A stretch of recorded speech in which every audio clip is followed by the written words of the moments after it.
I refuse to believe I feel like I spoiled something for you. You did. That I already said. I don't know. A girl can dream. A girl can have hope. Girl, apparently not. No, Yeah. I'd leave it up to Maddie, the shitter of all hopes and dreams. So yeah, awesome. Glad I could be there for you. I love that. Hey, besties. Hey. Welcome back for another episode of the Hello Bestie podcast. I'm Maggie. I'm Tashima. All right, we're going to get into our book this week. This is They Both Die at the End by Adam Silvera.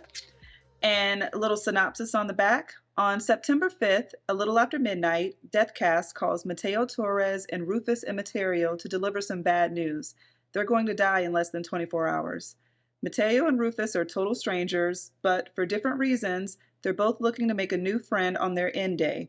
The good news is there's an app for that. It's called Last Friend, and through it, Rufus and Mateo meet up for one final epic adventure to live a lifetime in a single day. So this book was rated a 3.8 on Goodreads. I'm going to read one 5-star review. So it says, "Don't let the title fool you. This isn't a book about death, but about life. It's about becoming the person you want to be without fear holding you back. It makes you face your own mortality head on and ask the question, if you knew today was your last day, would you be happy with the life you lived? This is truly a book you come out of a different person than you went in." Another person said, gave a 2-star review. They said, "Yeah, this was boring. And Mateo was annoying," all caps. That's pretty much all I have to say, LOL. Another person gave 1 star, said, "Oh my God, they died." And someone replied to that, "I hope they stay dead." So, yeah. So, Interesting. 3.8 average on Goodreads. Tima, how would you rate this book on a scale of 1 to 5 stars? I would rate this book probably about a 3.5. Okay. 3.8-ish. Mm-hmm. Somewhere around that range. Okay, that's fair. That's How fair. about you?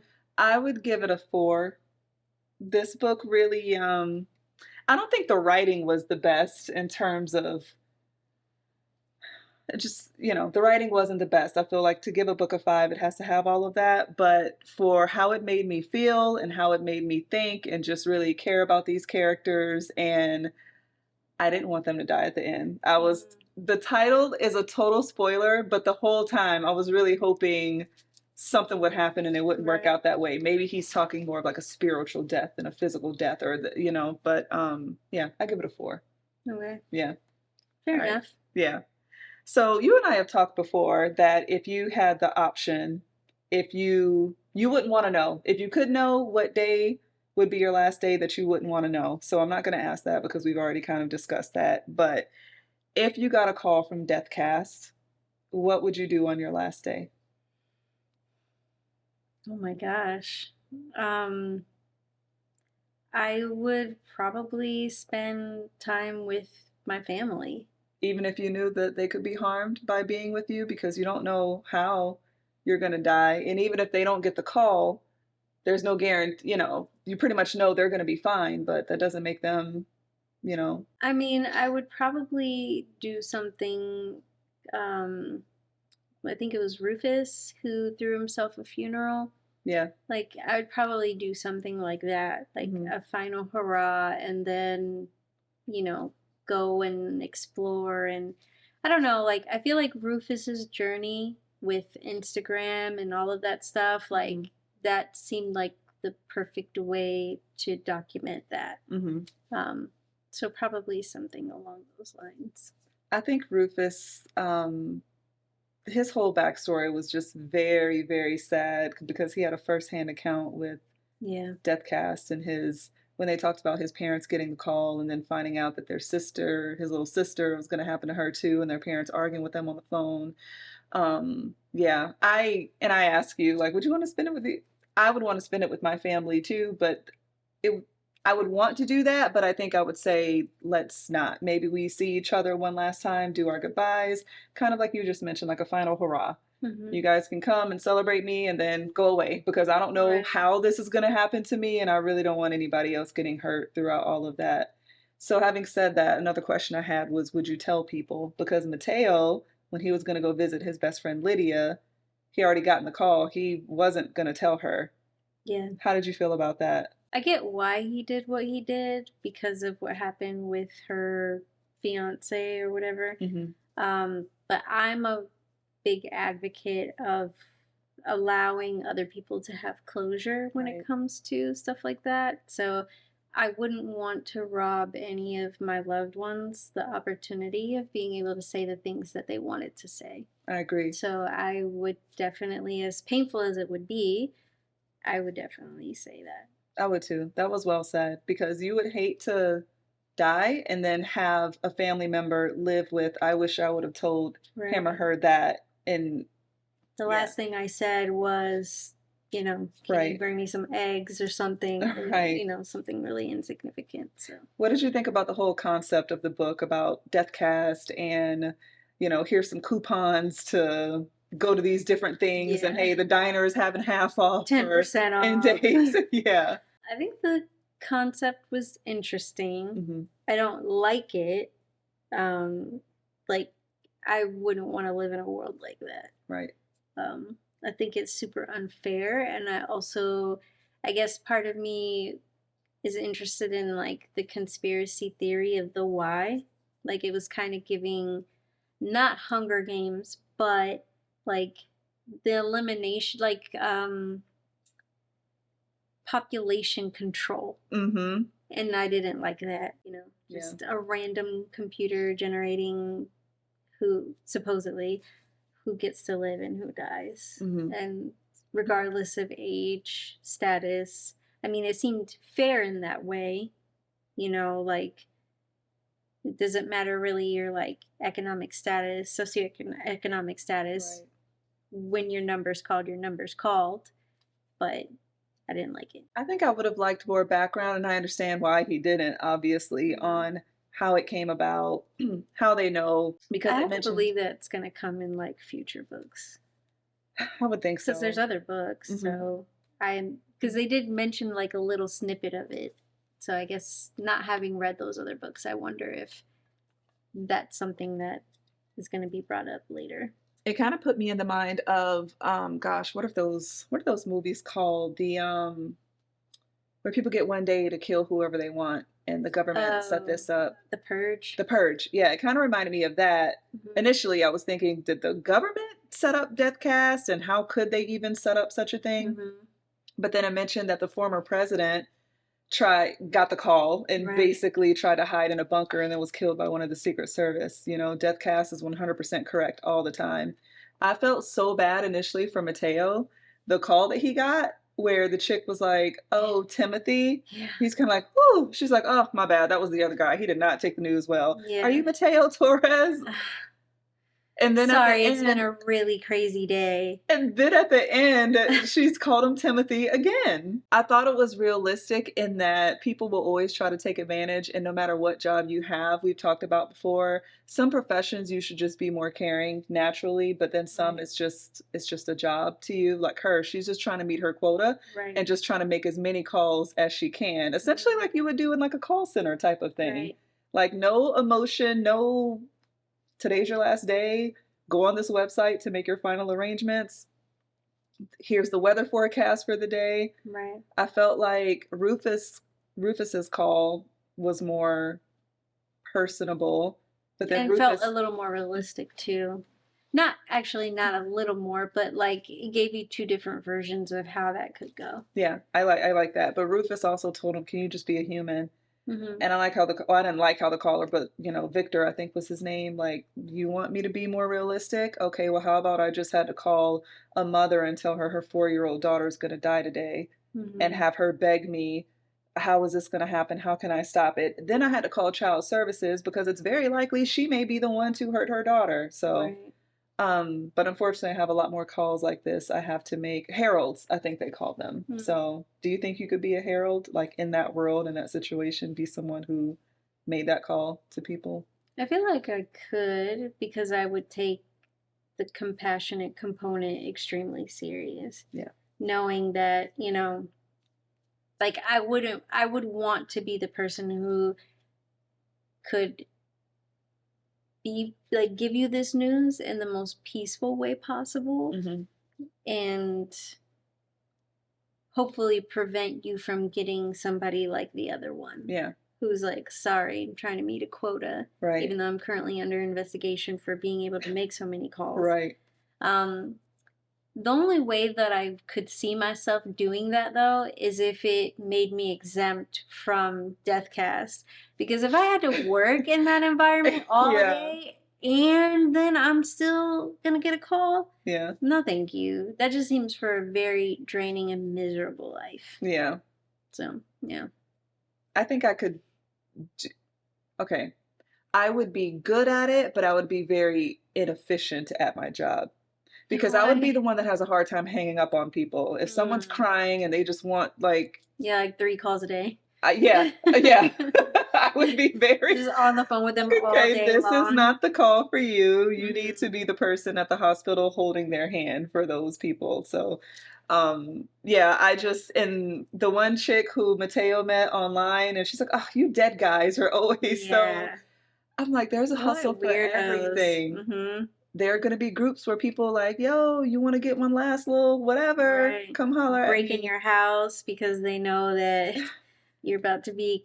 You want to get rid of your furniture, like, I can take care of it. I thought that was ridiculous, but also very realistic, too. Oh, yeah, for sure.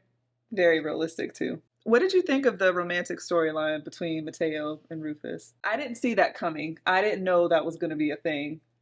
I feel like I saw it coming in the build-up, you know, like the little comments that were being made, and the more in tune they were starting to become with each other, and like things about each other, you know, like noticing speckles in the eyes, or like I felt that it was coming. So I meant like going into the book, like reading the synopsis of the book. I just thought like, oh, 2 boys like meeting friends. I didn't know that it was like gonna be that, you know. Yeah. Like a romantic relationship between them. But yeah, as soon as it said they saw each other's profile and Rufus has said that he was bi, I was like, well, why would you mention that if it wasn't gonna... Correct. Yeah. Yeah, it was definitely like served up on a platter. Yeah.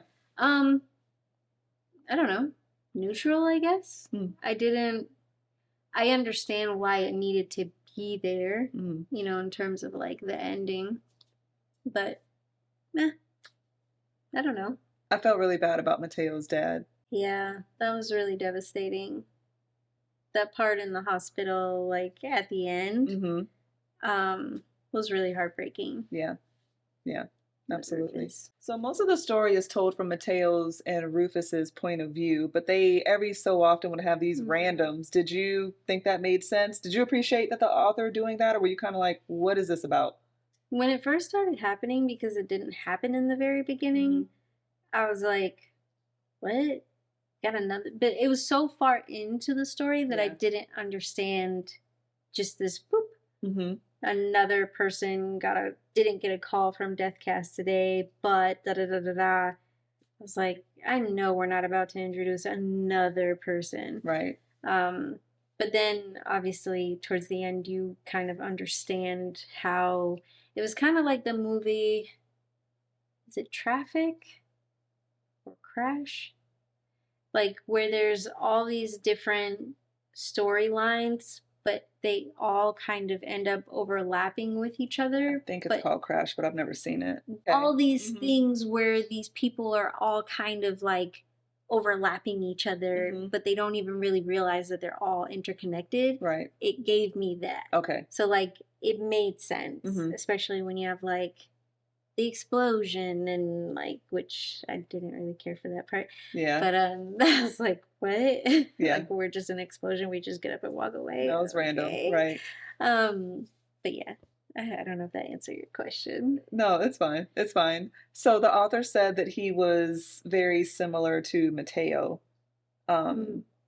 Okay. The book is actually really cool. Towards the end, he shows his actual notes that he wrote while he was writing the book and things that he wanted to happen and different timelines and stuff like that. But I really respected Mateo just being like, you know what, I'm just going to try to do this. Yeah, I'm going to go do karaoke. I'm going to sing this song. It's just a shame that it takes that for you to, because he just was holed up in his room all the time reading all this stuff. And he read a lot of stuff surrounding what do they call them? Deckers. People Yeah. on deck. And it actually was very useful. Right, absolutely. I thought the whole make a moment, I think that's what it was called, make a moment, was When they're like interesting. indoor skydiving and stuff like that. Yeah, where they can do all Yeah. that stuff, and then also the travel around the world. Hmm. I thought that was a pretty interesting concept of, hey, if you know you're gonna die, this is a, because most people wouldn't want to get on a plane because they're gonna worry about, well, I'm probably gonna die in a plane crash. Like, even Right. though you know it's coming, I'm still gonna try to be careful. Like, they didn't want to get on any elevators, and they were very careful going up and down stairs. And I think that in itself has to be very scary, even if you know today is Yeah. gonna be the day, you still don't know how it's gonna happen. You don't want it to be horrific. Right. And there's gonna be a part of you that still wants to try to prevent Hmm. it from happening. Yeah. I know this is gonna happen, but let it not be this way. Right. Let it be at like the last hour of the day too. Yeah. What did you think about the fight in the club? For me, that's when I thought that it was going to happen. It Mm. seemed like it made sense, especially for Rufus. It felt like, okay, you started the book beating up this guy. Mhm. Now it was like a very Carlito's Way type of thing. Yeah. Like, he came Full back. circle. Yeah. I thought that it was gonna be a wrap. I thought it was actually gonna be like Mateo. Me too. The way he's like rushing out in what felt like slow motion. But the whole club scene before all of that, I thought was so beautiful. Me Like the too. karaoke and them just dancing and having fun. And I Yeah. was like, wow, it just felt like what a time to be alive. Right. Right. Um, so yeah, I was like, and then when it didn't happen, I was like, oh, Yeah. Same. off we go. Right. Okay. I thought it was funny when it said Mateo punched the guy. He's like, he didn't knock him down or anything like that. But now we Yeah. got a chance. Yeah, you could just see like a skinny, lanky little arm just like, doop, and just, Him just being kind of like, what the hell was yeah, that? what was that? I felt really bad for him and his friend Lydia when he wrote the like Mateo and Lydia were here as always or something like Yeah. that. And then when yeah, that book really touched me, especially how it happened, and it just because they were supposed to go see his dad, right? And then they ended up being in the room, and then he sang him the Elton John song, and that your song is one of my favorite Elton John songs, so I could hear it as he's singing it, and Yeah. yeah, then they take a nap and he gets up, and as soon as it said that he was going to make some tea, I was like, no, because he had written to the neighbor after he got the call to tell his neighbor, don't worry about fixing the stove, which I thought was weird because he thought that his dad was going to come home anyway. Excuse me. So it felt like, why wouldn't you still want to get the stove fixed if you know that your dad is going to be, even if you aren't going to be here, you're expecting your dad to come, but his dad was comatose and maybe I don't know, but Kind of like don't rush. yeah, I don't know. But I was so kind of wrapped up into it that when it happened, he was like, as soon as he clicked on the stove, I'm like, what? And then it talks about the explosion and all that. And I was just like, oh, yeah, that's right. yeah, It is broken. yeah. Ooh. It was crazy. I think the last line of that was something along like, even when you know death is coming, it still comes in a blaze or it comes by surprise or something like that. So yeah, Rufus waking up and then that whole scene, that did piss me off because he made a comment like, yeah, all these people yelling outside the apartment, but they wouldn't go in and try to help two kids or whatever. Yeah. And he swung on one of them, like, if I can just hit one of y'all so you know to just leave us the hell alone. And the ambulance, when they open up the doors and he's like, they didn't put him in the back, they pulled out a body bag, and he's like, oh, no, no, no, no, no. So that just, Yeah. yeah, I was He's like, no, he didn't get the call. He didn't get the call. I was like, ooh. You know, how differently they treat people. right. Based on, if you've gotten the call or not. Yeah. I felt like it sucks. Yeah. Because they're not going to do anything to help you. Right. Which I think just makes the whole situation just so much more painful. It does. That was an impactful line. Like, he didn't get the call because Yeah. well, we aren't going to try. Them going to the graveyard, no, we're like going back, but them going to the graveyard and the Mateo seeing them digging his grave. Yeah. Wow. Mm-hmm. That's some crazy stuff to see. Yeah, I don't even know how I could take that.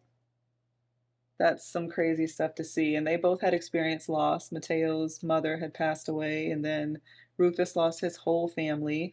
I like the click of the Plutos though. I'm glad that he had that because it's just you were in this car accident too, but you didn't get the death cast call, so your whole family died. They all got the call. How do you go on for something like that? And there was something else said where someone pronounced his last name. That was kind of like an ongoing thing in the book. People were mispronounce his last name incorrectly. And towards the end, he's like, it doesn't make sense to correct. Like, there's going to be nobody else after me to carry on this name. So what does it matter if they say it wrong or not? It's Right. like, damn. I was kind of hoping that nothing happened to Rufus because the last line was basically like, he puts on his headphones, he's watching the video, and I cross the street, but there's not an arm to hold me back. And I was kind of like, so But that's is where he it okay? ends. But that he got hit by a car. Says who? That's what it implied.